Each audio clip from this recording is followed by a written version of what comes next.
Morning, church. Pastor Brandon back with you this week. Enjoyed Pastor Matt's devotions. Hope you're following those, and just really enjoyed this series. Pastor Bob wrapped up the Wait For It series this last week on the prevailing church and talking about Stephen and his ministry and preaching the gospel. And this was just a very, I really enjoyed this series, mainly because of this.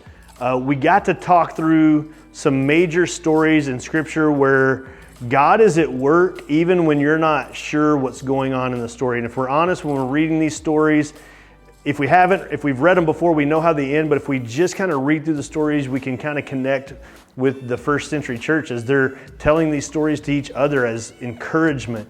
And I just really felt as we studied all these different stories from Shadrach, Meshach, and Abednego to Daniel to this last story on Stephen, and just watching how God was with his children in the worst possible circumstances.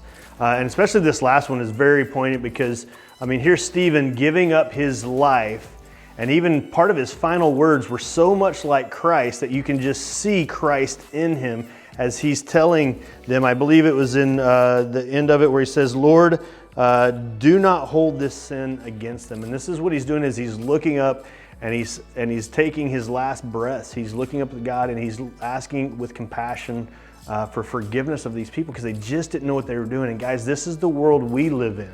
And so these stories of God at work, I know 2020 was a crazy year. 2021 has not started off much better. My family lives in Texas, and let me tell you, they're having a time down there in Texas and in the Midwest right now with all these storms. So, but here's the thing, God is still at work.